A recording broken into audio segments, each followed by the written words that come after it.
All right, well, we'll go ahead and get started. Welcome everyone to Family First Wednesdays, presented by Montana's Parent Network. Family First Wednesdays is a monthly webinar for families with children with special health care needs or family peer supporters that work with those families. And this month, I'm really excited to have the Parents for Parents program. So I have Terry Amberg. She's the executive director of the Butte Four Cs. And then I have Miranda Grund, who is the family peer supporter within that program, Parents for Parents. And so I met Miranda maybe a month ago and was really interested in this program. I think it's the only one in Montana, and I think it's really amazing. And probably every city should have this. So thank you guys for being on, and I'll turn it over to you. Thanks, Beth. So I'm going to go first. Again, my name is Terry, the Executive Director of the Butte Four Cs. So the Butte Four Cs is a child care resource and referral agency, but we house several other programs like the Child and Adult Care Food Program. We have a home visiting safe care program, and we have a 0 to 5 Headwaters collaborative that we work with.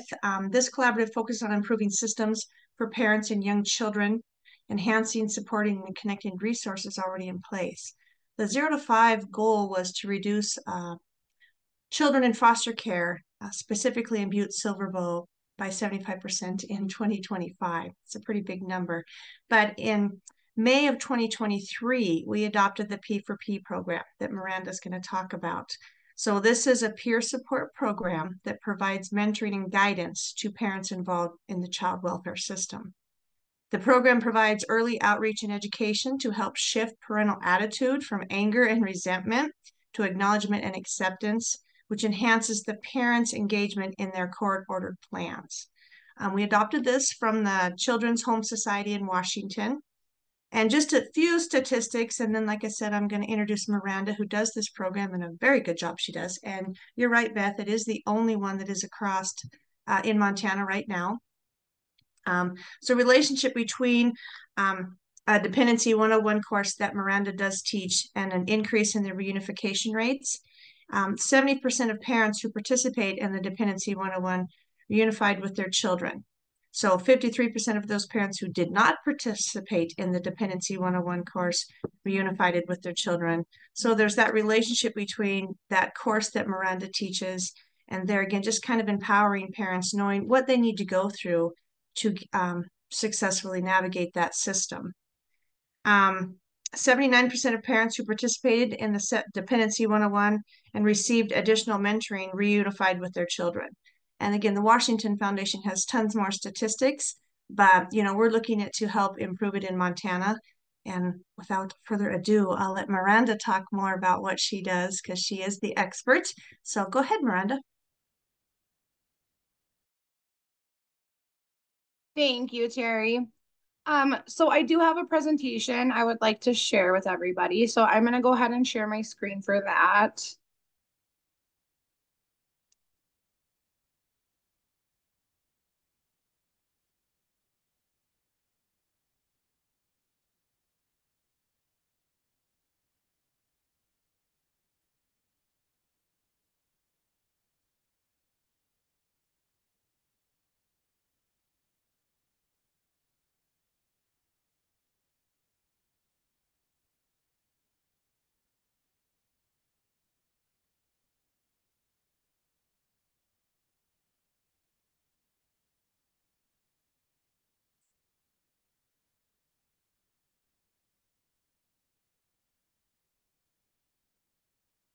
Okay, so can everybody see the presentation? Yes, I can. Cool, cool. Okay, so welcome to Parents for Parents. My name is Miranda, and I'm the parent ally for this program. Um, Before I talk about Parents for Parents, I wanted to provide some information on where we started from where we are now. I was brought on as a parent ally in December of 2022. From January to March, I worked with the Children's Home of Washington, the founders of P4P, who trained me on cultural competency, the child dependency system, initial hearings, dependency 101, boundaries and safety, community resources, mandated reporting, and confidentiality. In February of 2023, we founded our advisory committee and we continue weekly check-ins with Washington after completing training. In April of 2023, the Children's Home of Washington came to Butte to do a model fidelity check and a mock dependency 101 class, which we used as a tool to teach CPS about the program. After completing model fidelity, I had my first dependency 101 class in May of 2023. A total of 6 parents attended this class. Moving into 2024, Parents for Parents has helped about 38 families, and that number is continuing to grow. In December of 2023, I passed my final model fidelity check, and I'm officially my own up and running Parents for Parents program. Aside from supporting parents and teaching Dependency 101, I have been out in the community getting the Parents for Parents name out there. And so my hope for 2024 is to watch Parents for Parents continue to grow, and I'm looking forward to other places adopting similar programs. So what is P for P? So Parents for Parents is designed to build strong parents who are confident, healthy, and comfortable in their parenting abilities. This happens when parents are able to take accountability for what brought their children into care and resolve those issues. A parent ally is there to help support parents from the beginning of their case to the end.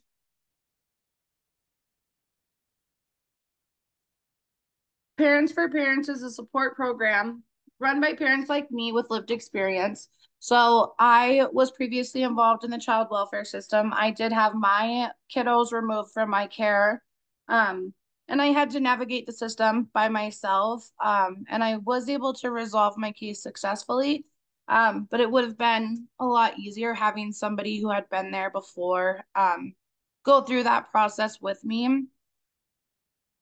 So, parent allies are here to offer hope and support to other parents as they navigate this challenging time in their families' lives. And um, as parent allies, we offer in-person support before, during, and after court hearings or meetings with Child Protective Services. We help parents navigate court-ordered services regarding their treatment plans. Parent allies teach a free educational class called Dependency 101. We offer ongoing individualized mentoring and guidance. We help parents connect to family-friendly services and resources. And obviously, we have empathy and understanding for each parent and what they're going through.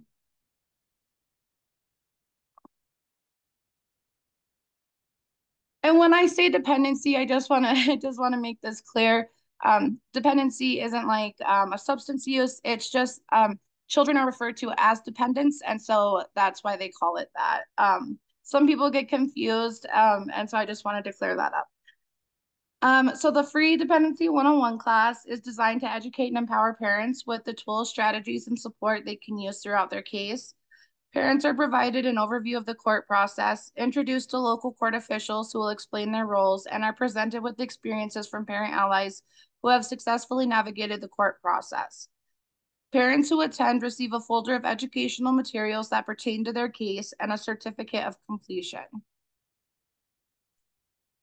So what we kind of talk about in the class and what is provided to them in the folders, we go over a pre-survey about how parents feel about the system prior to taking the class. We talk about family engagement meetings. These happen anytime a child is removed from a home. Understanding the dependency court process, what each hearing is called, and what each hearing means. Child Family Service Division, or CFSD background checks. These are used for family members who can be possible placements for children or who can supervise visitations between parents and their child. These are included in the folder, and we can print as many copies as parents need. We also provide ROIs, or releases of information. Parents have to sign these with professionals such as mental health or chemical dependency counselors to keep an open line of communication with CPS so that their progress can be tracked. This is also included in the folder, and we can make copies for parents as well. We go over the importance of visitation. The most important thing parents can do in their cases is show up for their visits and follow proper protocol when needing to change or cancel a visit. We provide parents a paper called A List of Things I'm Doing. This is a paper where parents can keep track of all of their appointments, visits, classes, and meetings that they've attended. This can be given to their attorneys to show their progress on their treatment plans. Basically, if you didn't write it down, then it didn't happen. And so keeping track of all the hard work that you're doing, um, really shows the court and shows CPS that you're doing what you need to do. Um, we talk about parents' rights while they're going through the CPS process and also their responsibilities when it comes to their children. We provide a paper on attitude. Life is 10% of what happens to us and 90% how we react to it. Maintaining a positive attitude can have a significant effect on a parent's case. We go over the court professionals working on the dependency cases. We go over case planning meetings. These meetings happen when a child is changing placement. We also go over CAPTA, or the Child Abuse Prevention Treatment Act, and registry. On the other side of the folder, we give parents dependency contact information lists. So this way they can keep track of who their attorneys are, who the judge is, their caseworker. They can write down all the numbers for everybody who is important and who they need to keep in contact with at least weekly. It's so important to have that information. We also provide example calendar pages. This is used to teach parents about time management and to write out their appointments 2 weeks in advance so that they don't overbook and miss an appointment. Parents are given a paper copy of the roles of the child welfare worker, the parent's attorney, the guardian ad litem, CPS's attorney, and the judge. We give parents court tips and etiquette. This teaches parents about what is appropriate in a courtroom. Parents are provided with tips from children who got their kids back. We give parents a resource guide, and we end the class with the post survey and handing out certificates. So parents will be given a paper copy of each role of the professionals, but they're also shown a pre-recorded video from Judge Whalen, CPS Supervisor Shonda Hall, Guardian ad litem Amanda Hunter, and Family Attorney Kelly Driscoll. These court professionals explain their roles, how they pertain to each case, and how they make decisions about the parents and their progress. We help put names to faces, which helps parents recognize who is a part of their professional team. And then P4P is more than just an educational class. Parents with lived experience bring a unique ability to empathize and understand and build trust with parents because we have been where they are. We give parents hope, and with that comes strength and empowerment to take charge and put in the work required to successfully close their case. And no matter how that looks, whether they reunify with their children or whether they want to find a permanent placement for their child somewhere else, we support, all outcomes in each case. Um, and then my last slide just says thanks for watching. And if you have any questions, please let me know.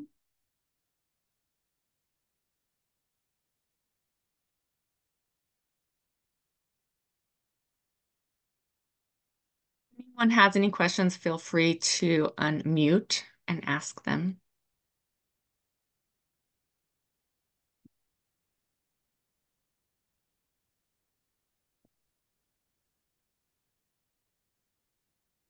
Okay, I have a couple questions.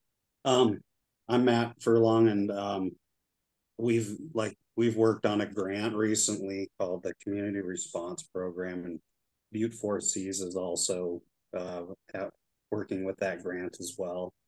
That program is prevention before child protection gets involved, but I'm very interested in learning more about peer support for families going through the child welfare system. And I don't know how the best way is to try to learn from what the program here we're talking about is, but I'm very interested in trying to look into developing something similar, probably the same exact program in Helena.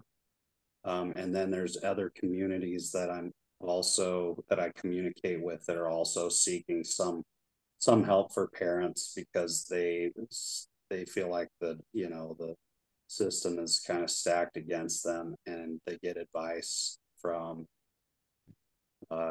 people that's not helpful a lot of times. They're angry, they feel like they're not being heard, problems, and that approach to try to go and be adversarial is counterproductive to working and keeping their child out of the system any longer than they have to be. So every day, I always think every day a child is out of home is another day that impacts them in a traumatic way. And, or it's in their best interest, but the longer family has to be going through the court system, the more the nervous system of everybody is just, like fried. So some kind of a support would be phenomenal. Some support that could work with the either multidisciplinary team or the home visiting task force or whatever really connects the dots, and it can really be a instrumental in expressing the intentions of the parent in a non without crossing the line of breaking trust with the parent you're working with. But it would bring continuity, and the parent could feel a little better. They have a voice at the table. I'm completely interested. I'm on board. I want to see some of this support expanded, and a license to bring additional credibility to the peer support. And then, of course, the structural boundaries and trainings that we need to make sure we have a good fit for our peer support, and that the boundaries within the work they would be doing are have some set rules. So, we don't become that advocate who is adversarial in the work that we're doing. I've seen mentorship in coming out of like a therapist office with a peer where it's gone very bad, and then I've seen where it's gone very well. It's with the behavioral health peer support where it's been a great resource for families. So I've seen both sides of it, and I just really believe that we need structure. We hopefully can develop consistency statewide. CFS, they want to get their best. They need support. They need help. And I think all the support services are also kind of fractured in being able to put all the pieces together just out of overload, and not being caught up on what's going on more regularly. How do we do this? How do we get there? Send me a list of what steps we need to take, and and I want to get busy. Did you want to talk about that, Miranda? So, I would love to go over the program with you, and uh I know that Terry knows more about how to get like a program started somewhere else. But I would love to go over what I do and how I kind of work collaboratively with all sides of uh I work with the professionals and not against them, and with CPS and not against them, and try to bridge the gap between parents and try to keep them on track for doing what they need to do in order to get their kiddos back. But yeah, I would love to go over just kind of my program. And I know that Terry is more able to, you know, um, get a program started somewhere else.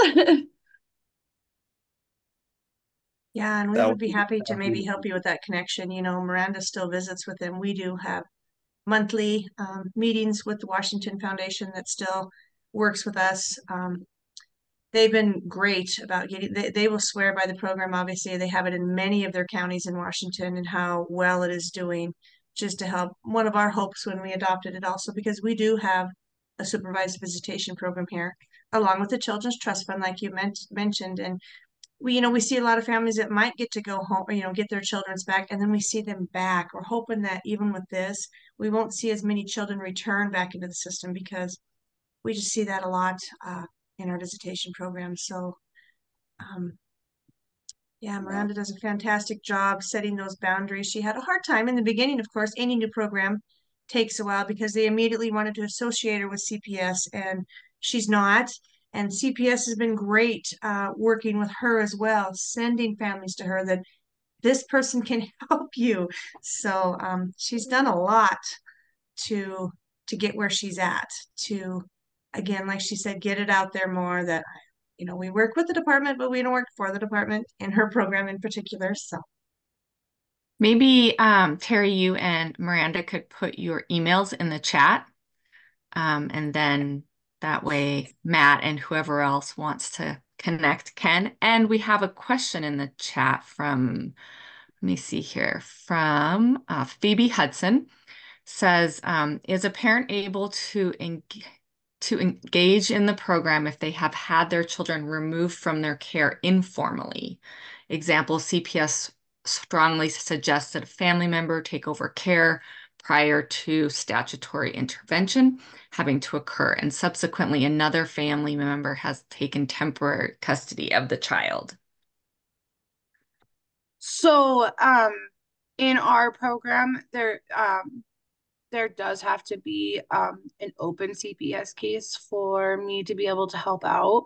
Um, I do know that, there's lots of prevention resources that are out there, but yeah, in order for my program, there does have to be um, like actual CPS involvement for me to help. and that's where some of that children's trust fund might come through, like Matt was mentioning, in the community response. We do that too, so that is trying to help families so they don't end up in that other program. So they can hook families up to those programs. Um, Martha Gilbertson was asking if we could get the slides so that she can share with her CPS in Miles City. She says that she works with parents as teachers, and about 25 to 50% are involved in the CPS. So maybe, Miranda, if you want to email that to me, and then I will get it out to everyone. Yeah, absolutely. I will send that to you.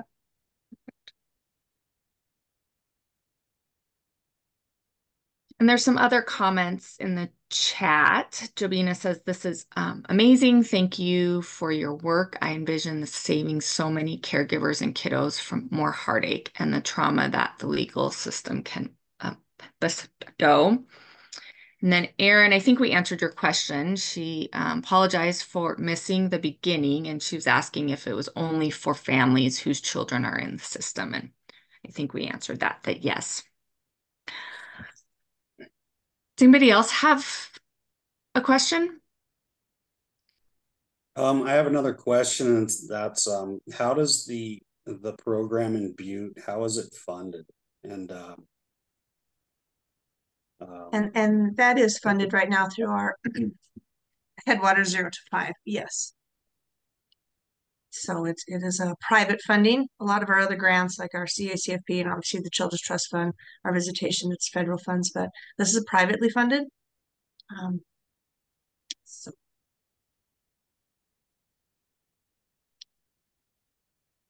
I had a couple questions. What are the requirements for becoming a parent? I think you called them parent allies. Ally. Yeah. What are the requirements for that?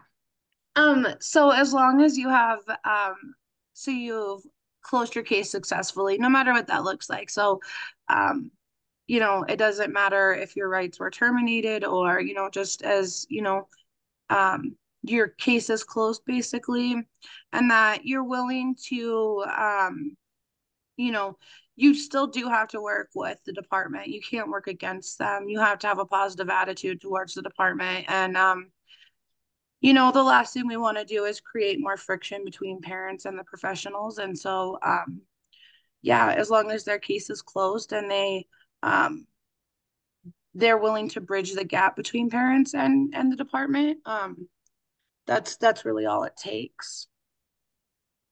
Okay. And then I I, guess kind of oh, going sorry. back to Matt's question real quick. So if we wanted to have a Parents for Parents program here, let's say, um, would we contact you guys or would we contact the Washington group?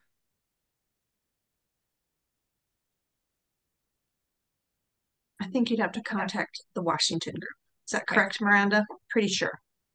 Yeah. Yeah, I mean, now we are our own up and running organization. So I think that, and we do have all the learning materials for that. So we could talk to the ladies Okay. from Washington and see what they have to say. But maybe there's a way that we can kind of pass on our knowledge of the program to other places too. Yeah, we could definitely see where we could Yeah. help. Yeah. Awesome.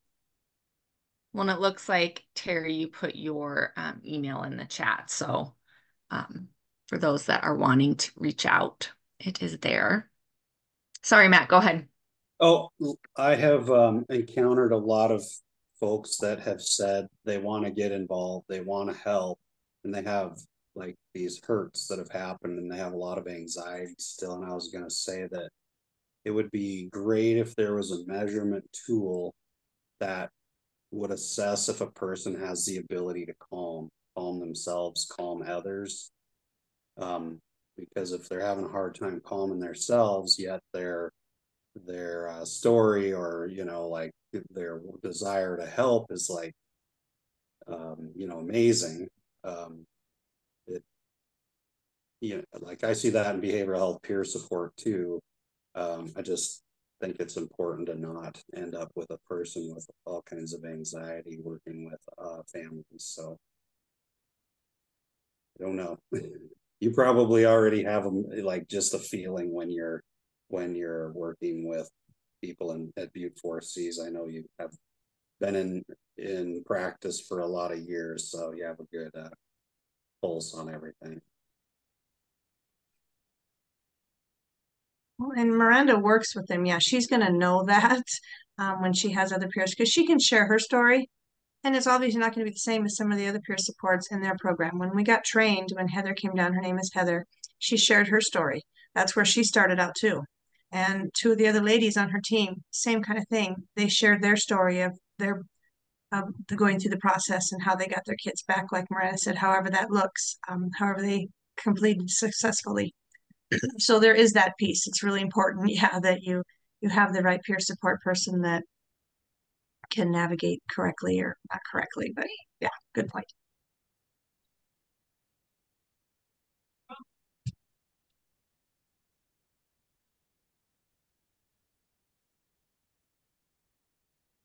I just wanted to say, great presentation and thank you for the work you're doing. Um, it sounds great. Thank you so much. She's so passionate about it. She's pretty darn amazing. Thank you, Terry.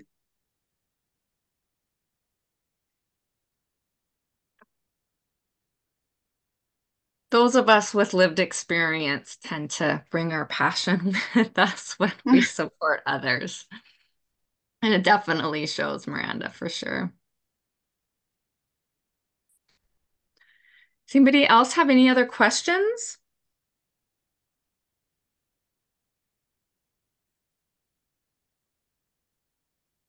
I think it'd be fantastic if we got more across Montana. I think it would be, I really do. It's not just a little Butte problem. It definitely would be great to get it across Montana. Yeah, I agree. I guess I do have one other question. So the families that you're working with, Miranda, what percentage would you say their children have a behavioral health challenge or some sort of special health care need, disability, anything like that, including trauma. So, Um, so I would say I don't really know a percentage, but I do know that a lot of times when working with parents who have younger kiddos, they kind of adapt a little more easily to being, put in different placements. But we also have the other programs like the supervised visitations, and I know that they do a lot of work in seeing the parent-child interactions and seeing what's going on with the kiddos, and then providing the resources from there. And then I also have, right now I'm working with a couple parents who have older children who have severe behavioral problems. And it seems like it's been an ongoing issue for a very long time. So, yeah, I kind of feel like broken parents are raising broken children and, so trying to fix that and, yeah, get kiddos healthy and keep them healthy. Is super, super important for them to become successful in their own lives. I think, well, one of the reasons I was asking is family peer support certification is hopefully going to go through the 2025 legislation. And included in that, hopefully, would be funding, Medicaid reimbursement, and all of that. And currently, the family peer support definition is a parent or caregiver that has currently or has passed or currently raising a child with any sort of special health care need. And I'm thinking that it might be good to look at including trauma in that because we include, behavioral health, and the definition might already include trauma, but just some way to be able to serve all of the families within CPS system and not, have to pick and choose. So anyway, that was just kind of my forward thinking that I don't want to leave the work that you're doing for sure out of that because I pretty much think, yeah, like you said, any family that is looking for support and has children in the CPS system, there's obviously something there, trauma or health. So anyway, that was my question. I will keep that trauma part in mind as I work through legislation with them. So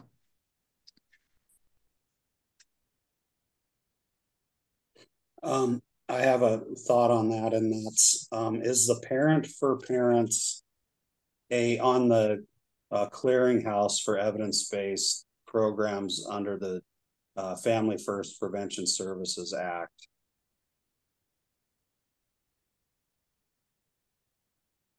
Do we know the answer to that? I can look it up. I just wondered if I believe we're moving towards evidence-based, but I'm not sure on the exact part of it. Yeah, now you're questioning our memory. I'm trying to remember also. But we could definitely find out. That's for sure. I'm guessing it is, and if it is, then there's already funding for it and prevention under the Child and Family Services watch or whatever they're under their funding. So it'd be like, okay, therapy is a service that we can provide. All these other after removal services, but before prevention services hadn't been funded until I don't know 2019 or 17, and now there's funding available for prevention services. This is potentially prevention, but also basic Title 40 after removal too. I don't know how much money that the department has or how that federal funding works for parent support versus the support that follows a child. So I'm guessing that just needs to be explored, and I don't know why federal funding wouldn't cover a lot of the costs of this. Yeah. Yeah, that's a good idea. Any other questions?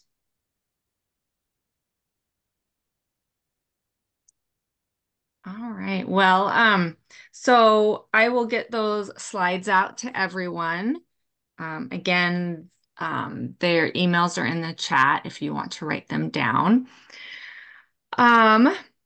Just a little bit about the family membership through Montana's Peer Network. If you are a parent or caregiver that has lived experience raising a child with any sort of special health care need, including behavioral health, you can join for free, and that will give you access to a newsletter with kind of the happenings around. And then also whenever I have something specific to families or family peer supporters, I also send it out through that list. So mtpeernetwork.org is where you can join. Like I said, again, it is free, and really too, I think what we're hoping through that is to create a community of us, of parents and caregivers throughout Montana, so that we can support each other. So there's that. And with that, I want to thank Terry and Miranda. I think this is a fabulous program, and yeah, I think every city or county could use it for sure. With yeah, obviously great um, results and just better support for our families and our children. So, all righty. Well, we will. Oh, go ahead. No, I just said thank you. Oh, Thank Miranda. She does an awesome job. Thank you. yes. Yeah, you're welcome. And thanks, Miranda. And then we will see you next month for Family First Wednesday. Just make sure there's no, yeah, just some other chat comments if you guys want to look through them. We will see you next month for Family First Wednesday. Thanks. Thank you, everyone. Bye. Bye. Thank you, Miranda and Terry. Bye.